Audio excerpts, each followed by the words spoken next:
인생을 살아가면서 항상 좋을 수만은 없는 것 같습니다. 때로는 힘들고 어려움도 당하고 낭망하고 깊은 실험에 빠질 때도 있습니다. 염려와 근심하지 않고 살아갈 방법 없는 것입니까? 그렇게 살아가면 참 좋겠습니다. 하지만 그게 쉽지 않습니다. 제가 오늘 말씀을 묵상하는데 이런 노래 가사가 떠올랐어요. 나 20살 적에 하루를 견디고 불안한 잠자리에 누울 때면 내일 뭐하지 걱정을 했지. 두 눈을 감아도 통 잠은 안 오고 가슴은 아프도록 답답할 때 난 왜 안 되지? 왜 난 안 되지? 되뇌었지. 말하는 대로 될 수 있다곤 믿지 않았지. 믿을 수 없었지.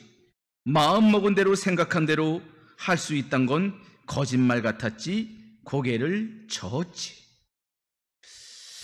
이 노래는 유재석 씨와 이적이 부른 말하는 대로라는 노래의 가사입니다. 제가 이 노래를 처음 들었을 때 참 공감이 많이 갔습니다. 왜냐면 제가 군대 갔다 오고 대학교를 복학할 때가 됐더니 IMF가 터졌습니다. 인생의 준비를 많이 나름대로 해서 대학도 가고 군대 갔다 오면은 좋은 회사에 취업할 걸 믿었는데 대우자동차가 부도가 나고 기아자동차가 부도가 나고 쌍용자동차가 부도가 나더라고요. 취업의 길이 막히기 시작했습니다. 근심 걱정이 산더미처럼 일어납니다. 학교의 동기들은 대부분 그때 당시만 해도 대학을 졸업하면 취업을 했는데 유학을 가기 시작했어요. 돈이 있는 자녀들은. 그리고 좀 덜 있는 자녀들은 대학원에 지나가기 시작했어요. 왜냐하면 좀 더 좋은 스펙을 쌓아서 좀 더 외국계 기업에 취업하려고 준비했던 것이 당시 IMF 당시에 제가 다녔던 대학교 시절의 모습이었던 것 같습니다. 그래서 이 노래를 들었을 때 되게 공감이 많이 했어요. 걱정이 많아서 잠을 못 이루고 사실은 아침에 눈 뜨는 게 두려웠습니다. 왜냐하면 어딜 가야 되지, 무엇을 해야 될지 몰랐기 때문이죠. 그런 염려와 근심 걱정을 살아가는 세대가 청년들만 있겠습니까? 어린아이들은 어린아이인대로 한숨을 쉽니다. 저희 아기도 아충기를 겪고 있어요. 아기 사춘기라고, 아충기. 청소년은 청소년대로 어려움을 겪고 있고 중년들은 중년대로 어려움이 있고 노년의 어른들도 어른들답게 또 어려움이 있는 것 같습니다. 자, 사람들이 이렇게 살아갑니다. 그럼 우리 믿음의 백성들은 어떻습니까? 우리 믿음의 백성들의 마음을 대표하는 찬양이 있는 것 같습니다. 찬송가 369장에 보면 죄짐 맡은 우리 구주란 찬양이 있습니다. 여기 가사에 보면 죄짐 맡은 우리 구주 어찌 좋은 친구인지 걱정 근심 무거운 짐 우리 주께 맡기세. 2절 시험 걱정 모든 괴로움 없는 사람 누군가 부질없이 낙심 말고 기도드려 아뢰세. 3절 근심 걱정 무거운 짐 아니 진 자 누군가 피난처는 우리 예수 주께 기도드리세. 이 찬송의 가사를 볼 때 알게 되는 것은 우리 믿음의 백성들의 삶에도 근심과 염려가 항상 찾아온다는 것입니다. 그런데 이렇게 염려와 근심만 하면 되는데 염려와 근심이라는 건 분명히 우리의 삶의 현상으로 나타난다는 겁니다. 마음에 있던 염려와 근심 걱정이 드러나는데 어떻게 드러날까요? 리처드 칼슨이 쓴 우리는 사소한 것에 목숨을 건다라는 책에 보면은 많은 사람들이 사소한 문제를 넘어 심각하게 받아들이는 무기력한 삶에 빠지게 되는데 그 이유가 무엇인가 봤더니 염려 때문이라고 그는 이야기합니다. 염려와 근심이 단순히 우리 마음 안에 내재된 것을 넘어서 우리 삶의 큰 문제로 드러난다는 것입니다. 그래서 별일 아닌 일에 화를 냅니다. 별일 아닌 일에 잠을 못 잡니다. 생각해 보면은 대부분의 우리 염려와 근심 걱정은 지나가면은, 시간이 가면은 다 해결되는 일이었는데도 불구하고 우리는 그 당시에 그 일을 붙잡고 있었다는 것입니다. 그 중에 한 예를 들면서 한 회사의 중대한 계약을 앞두고 있었는데 상대방 오너가 나오지 않았습니다. 그리고서 이 계약을 기다렸던 사람들은 오만 가지 생각을 합니다. 아, 그럼 그렇지. 결국 저 사람은 우리 회사와 계약할 마음이 없었던 거야. 그러니까 말도 없이 안 나왔지. 이런 생각을 본인들 스스로가 하기 시작합니다. 또는 혹시 저 사람이 우리 회사의 약점을 알고 꺼리는 것이 아닌가? 어쩌면 그럴지도 몰라라고 스스로 착각합니다. 그러면서 자기 자신에게 책임을 돌립니다. 아, 내가 하는 일은 항상 그렇지 뭐. 이렇게 자기 자신을 옥죄기 시작합니다. 낙담합니다. 잠 못 잡니다. 그런데 나중에 알고 보니 상대편 회사부터 연락이 왔는데 회사에 긴급한 일이 발생해서 오늘 갈 수 없었음을 죄송하다고 말했다는 것입니다. 알고 보면 아무 일도 아닌데 불구하고 본인 스스로가 힘든 시간을 보내야만 했던 것입니다. 그렇다면 사람들이 일상 가운데 있는 염려와 근심에 차지하는 비율의 대부분이 무엇일까요? 무엇을 먹을까? 무엇을 마실까? 무엇을 입을까라는 의식주의 문제라는 것입니다. 의식주. 예수님 당시나 지금 우리 시대나 동일한 염려와 근심의 주제입니다. 예수님을 따르는 제자들, 유대인들 대부분 의식주 문제 때문에 매일같이 수고하고 힘든 일을 감당해야만 먹고 살 수 있었던, 입에 풀칠할 수 있었던 인생들이었습니다. 그들에게 가난은 믿음으로 해결할 수 있는 문제가 아니었던 것입니다. 근데도 불구하고 우리 주님은 오늘 그들을 향해서 염려하지 말라라고 말씀하고 있다는 것이죠. 염려가 되는데 염려하지 말라니, 이거 어떻게 답을 찾아야 하는 것입니까? 그렇다면 예수님 우리가 생각해 봐야 됩니다. 예수님 어떤 삶을 사셨습니까?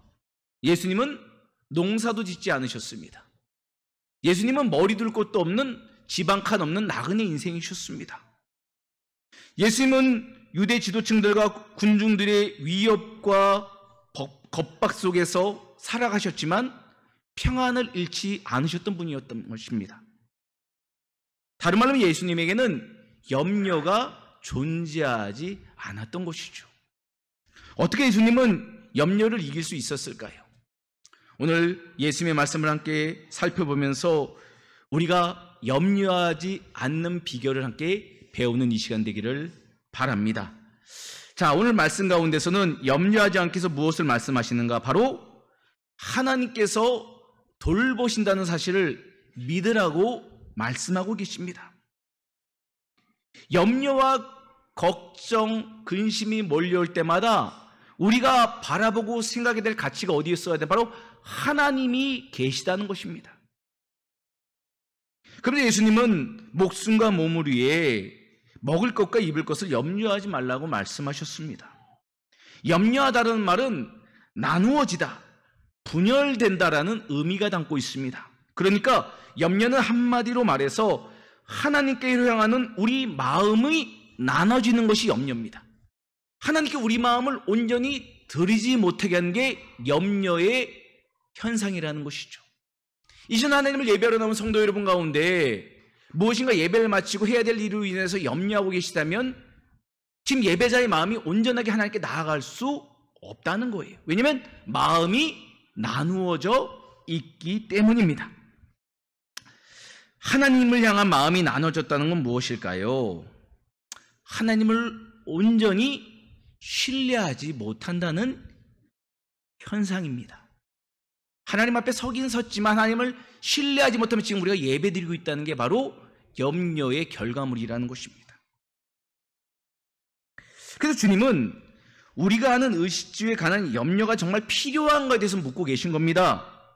그러면서 무엇이 중요한가 생각해 보라는 겁니다. 무엇이 중요합니까? 23절 말씀 함께 볼까요? 23절 시작. 목숨이 음식보다 중하고 몸이 의복보다 중하니라. 아멘. 주님의 말씀은 정말 중요한 것이 무엇인가를 반드시 알아야 한다는 것입니다. 목숨은 먹고 마실 음식보다 더 소중하며 입는 옷보다 더 비교할 수 없을 만큼 가치가 있다는 것입니다. 그런데 이 귀중한 생명을 먹는 일과 입는 옷 때문에 염려함으로 죽게 되는 결과를 얻는 것은 어리석은 일임을 이야기하고 계신 것입니다. 잠언 4장 23절 말씀 함께 봅니다. 시작. 모든 지킬 만한 것 중에 더욱 내 마음을 지키라. 생명의 근원이 이에서 남이라. 아멘. 그러니까 우리가 의식주 문제 때문에 염려하며 근심하면 우리의 마음이 상하고 우리의 뼈가 상하고 우리의 육신이 힘이 들고 무기력해지고 생명의 위험을 받게 되고 사소한 것에 목숨을 걸면서 살아가는 어리석음을 택하는 것을 보게 된다는 것이죠. 그래서 주님께서는 우리의 생명을 위협하는 염려와 근심 걱정을 막아서야 함을 이야기하고 계신 것입니다. 그것을 선택하는 것은 어리석다는 것이죠. 그러므로 우리 마음을 염려하는 대신에 하나님을 신뢰하라고 말씀하고 계신 것입니다. 왜 우리 하나님을 신뢰해야 됩니까? 로마서 8장 32절 말씀을 우리 함께 봅니다. 시작. 자기 아들을 아끼지 아니하시고 우리 모든 사람을 위하여 내주시니가 어찌 그 아들과 함께 모든 것을 우리에게 주시지 아니하겠느냐. 아멘. 하나님은 우리를 구원하시게 독생자 성자 예수님을 이 땅에 보내시고 그분을 십자가 달려 죽임이면서 우리를 살리신 분이라는 거예요. 자신의 독자마저도 우리를 사랑하시기 위하여 내주신 분이 하물며 우리의 삶에 필요한 것을 채우지 않겠느냐는 말씀이죠. 이 말씀은 당연히 주신다는 것입니다. 상식적이라는 것입니다. 이게 믿음이 되기를 원하신다는 겁니다. 하지만 너무나 많은 성도들이 하나님의 돌보심을 의심하고 믿지 못해 무엇을 먹을까, 마실까, 입을까 염려하며 살아간다는 것입니다. 시간을 그 일들을 위하여 대부분 사용하게 됩니다. 먹고 사는 일 때문에. 너희는 먼저 그의 나라와 그의 의를 구하라. 그 시간은 너무나 작고 믿음을 갖는 시간 너무나 작고 우리의 믿음을 뺏어가는 세상 일이 너무 분주해지기 시작했다는 것입니다. 왜요? 염려와 근심 때문에. 근데 주님은 오히려 우리에게 이런 말씀을 하십니다. 25절 말씀을 함께 볼까요? 시작. 또 너희 중에 누가 염려함으로 그 키를 한 자라도 더할 수 있느냐. 그러니까 주님은 이렇게 도전하고 계신 겁니다. 그러니까 염려함으로 키를 한 자라도 더할 수 있는 사람이 있으면은 그럼 염려해 보십시오라고 묻고 계신 겁니다. 우리가 염려한다고 키 작은 사람이 키가 커집니까? 그럴 수 있으면 염려해 보라는 겁니다. 근데 그렇게 되지는 않습니다. 그건 어리석다는 것이죠. 근데 오늘 본문에서 말씀하신 키는 우리 신장, 이 크기가 아닙니다. 여기서 말하는 그 키를 한 자라도 더할 수 있느냐라고 말씀하신 것은 우리의 생명을 말씀한 거예요. 생명. 우리가 염려한다고 우리의 생명의 길이를 연장할 수 있겠는가? 이런 표현인 거예요. 그럴 수 없지 않습니까? 우리가 염려, 근심, 걱정한다고 우리의 생명이 더 좋아지고 더 장수할 수 있는 것은 아닌 것입니다. 오히려 염려와 근심, 걱정 때문에 우리 생명이 단축되게 되겠죠. 다른 말로 하면은 이 말씀은 염려는 무가치함을 넘어서 우리 자신에게 해롭다는 것입니다. 해로움을 주는 게 염려라는 것이죠. 그럼 의식주 문제 어떻게 해결하는 것입니까? 먹고 살지 말라는 것입니까? 아닙니다. 오늘 주님께서는 그래서 대안을 제시하고 계신 것입니다. 바로 우리의 공급자가 계시다는 겁니다. 바로 하나님 아버지라는 것입니다. 하나님 아버지를 신뢰하라는 겁니다. 그분이 우리의 삶을 채워주신다는 것입니다. 그러면서 예를 드십니다. 까마귀와 백합합니다. 27절과 우리 28절 말씀 한 절씩 교독합니다. 백합화를 생각하여 보라. 실도 만들지 않고 짜지도 아니하느니라. 그러나 내가 너희에게 말하노니 솔로몬의 모든 영광으로도 입은 것이 이 꽃 하나만큼 훌륭하지 못하였느니라. 오늘 읽다가 내일 아궁이에 던져지는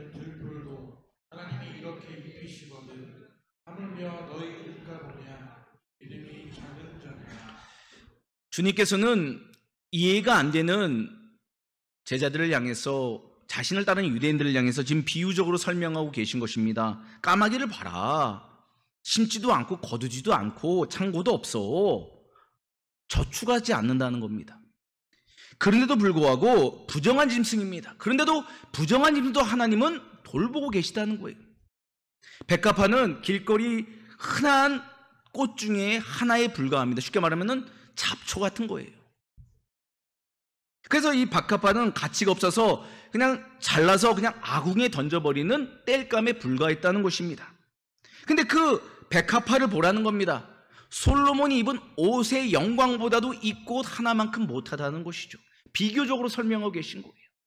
그러면서 주님은 하물며 너희일까 보냐, 이렇게 질문을 던지십니다. 너희는 어떻게 하나님 생각하시겠니?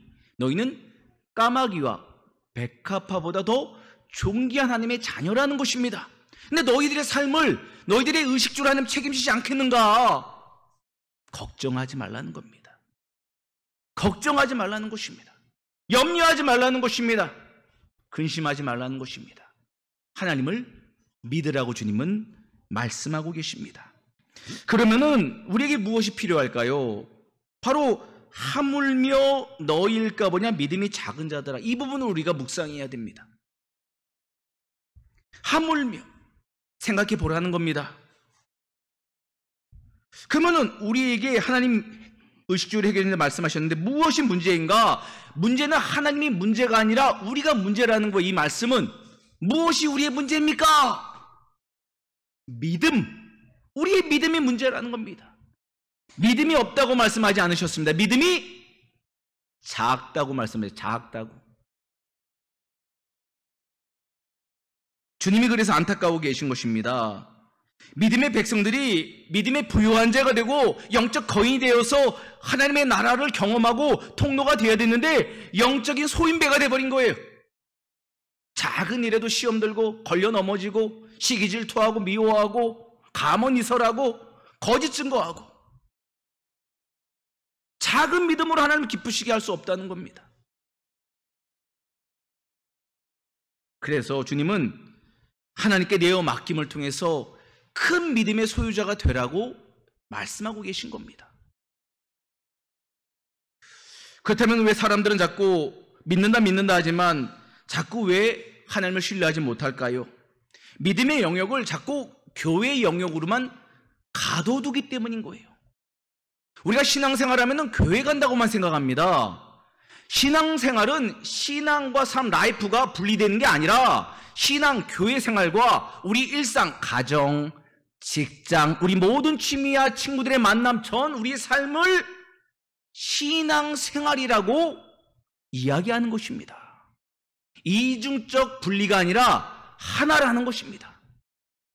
교회에서만 사랑이 아니라, 주님을 찾는 것이 아니라 세상과 가정과 직장과 모든 만남에서 우리는 그리스도인으로 살아가야 된다는 것입니다.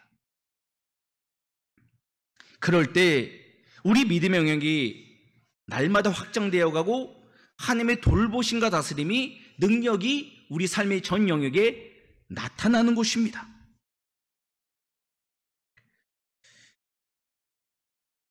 우리 주님은 우리의 연약함을 알고 계시고 우리의 어려움도 알고 계십니다. 하지만 그 어려움과 연약함을 이기기 위해서 반드시 필요한 것이 믿음입니다. 그리고 믿음 생활입니다. 요한복음 14장 1절 말씀을 함께 우리 고백하겠습니다. 시작. 너희는 마음에 근심하지 말라. 하나님을 믿으니 또 나를 믿으라. 아멘. 근심하게 되면 믿음이 작아지는 것이고 믿음이 커지면 근심이 사라진다는 거예요. 이 말씀은 아주 놀라운 영적인 원리를 담고 있어요. 그러니까 우리가 근심과 믿음의 영역에서 어디를 택해야 되냐는 것이죠. 답은 나와 있지 않습니까? 하나님을 택하게 되면 믿음의 영역이 커지게 되는 거고, 하나님을 자꾸 생각하지 않으면 세상 영역이 커지니까 근심이 커질 수밖에 없게 되는 것입니다.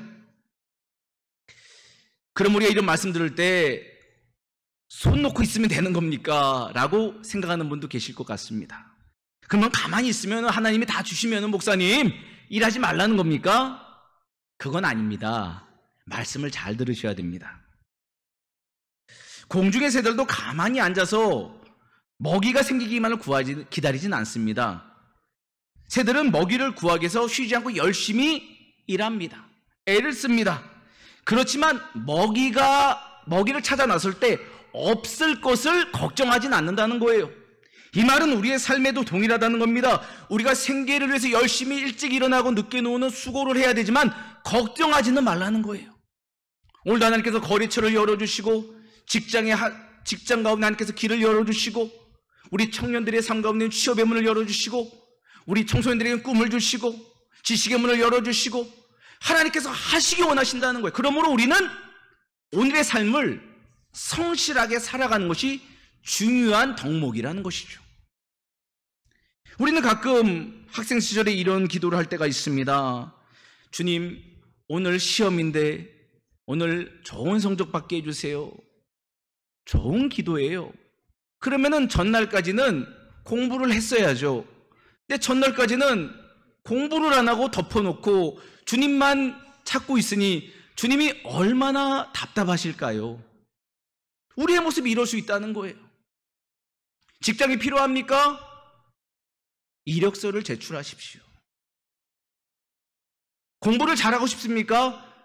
책을 펼치십시오. 신앙생활 잘하고 싶으니까 말씀을 펼치십시오. 기도 생활을 하십시오. 이미 답은 나와 있지만 우리는 덮어놓고 믿고 싶고 덮어놓고 은혜 받고 싶어 하지 않습니까? 그래서는 안 된다는 겁니다. 요즘 시대를 보십시오. 오르는 물가 때문에 더 가정경제는 어려워진 것 같습니다. 폭등한 집값 때문에 이렇게 살다간 평생 가도 집 한 채 없을 것 같습니다. 이런 상황 보면은 염려, 근심, 걱정 안 하는 게 오히려 비정상인 것처럼 여겨집니다. 그러나 그런 일들을 우리가 아무리 염려하고 걱정해도 일은 해결되지 않습니다. 오늘부터 청약통장에 돈을 넣으십시오. 오늘부터 가계경제에서 가계부를 쓰십시오. 이런 기본적인 시작이 우리에게 필요하다는 것입니다. 그리고 하나님을 향해서 무릎을 꿇으십시오. 그분의 약속을 붙잡으십시오. 하나님, 의식주 하나님 책임지셨는데 우리 자녀 책임져 주시고 우리 남편 책임져 주시고 우리 아내 책임져 주시고 우리 직장, 우리 사업장 책임져 달라고 기도로 내어 맡기기를 주님의 이름으로 축복합니다. 그럴 때 하나님 역사하시는 거예요. 그때 하나님 기적을 베풀어 주시는 거예요. 있을 수 없는 일을 하나님께서 행하시기 시작하시는 거죠. 왜요? 하나님 약속하셨기 때문입니다. 가난한 이민자 상인의 아들로 태어나 세계적으로 유명한 호텔 왕이 된 콜레드 힐튼이 있습니다. 이 콜레드 힐튼은 힐튼 호텔을 창업했습니다. 어린 시절 어머니로부터 그는 늘 이런 말을 들었다고 합니다. 내가 성장하면 나도 내 아버지도 형제들도 모두 내 곁을 떠나게 될 것이다. 그렇다고 내가 혼자 되는 것은 아니야. 왜냐하면 늘 너와 동행해 주시는 예수님이 계시기 때문이지. 그러니 그분께 모든 걱정과 근심을 맡기렴. 그러면 그분이 너에게 힘과 용기를 주실 것이란다. 어린 힐튼은 그 당시 어머니의 이런 이야기가 귀에 들리지 않았다고 합니다. 그런데 세월이 흘러 그가 장성화해서 기업을 경영하는 사업가가 되었을 때 수많은 고비를 만나게 되고 수많은 고통과 시련 속에서 낙담할 때마다 어린 시절부터 들려주던 어머니가 들을 때 이 말씀이 기억나기 시작했다는 겁니다. 그리고 어머니의 말씀을 힘입어 난간을 이겨냈다는 것이죠. 훗날 그는 이런 고백을 합니다. 경제공황이 닥치고 호텔이 파산하게 되었을 때 내 머릿속에는 지난날 이해하지 못했던 어머니의 말씀이 떠올랐습니다. 언제나 나와 함께 하시는 분을 깨닫게 된 것입니다. 그래서 나는 곧 말씀대로 어려운 문제에 항복하지 않고 예수님께로 달려가 내 문제를 아뢰었습니다. 그러자 그 즉시 나와 함께 하신 주님의 도움의 손길이 느껴지더군요. 나는 이렇게 해서 어떤 고난과 어려움도 이겨낼 수 있었습니다. 라는 간증입니다. 사랑하는 성도 여러분, 우리 문제 앞에서 염려와 근심, 걱정 앞에서 손들고 포기하지 마시고 주님 앞에 나와서 손들고 내어 맡기기를 바랍니다. 하나님이 우리를 사랑하십니다. 성도 여러분을 돕고 싶어 하십니다. 응원하고 싶어 하십니다. 지지하고 싶어 하십니다. 격려하고 싶어 하십니다. 하나님은 살아계신 우리의 아버지시기 때문입니다. 말씀을 맺도록 하겠습니다. 예수님은 우리 삶에 실제적인 도움을 주고 계십니다. 우리 삶의 신앙의 힘으로 이겨낼 수 있음을 이야기하고 계십니다. 믿음이면 충분한 것입니다. 의식주 문제는 믿음으로 이겨낼 수 있는 것입니다. 우리 모두가 다 하나님을 온전히 신뢰함을 통해서 염려와 근심을 물리치고 하나님의 돌보심을 경험하며 인생에 역전되는 귀한 주인공이 되기를 주님의 이름으로 축원합니다.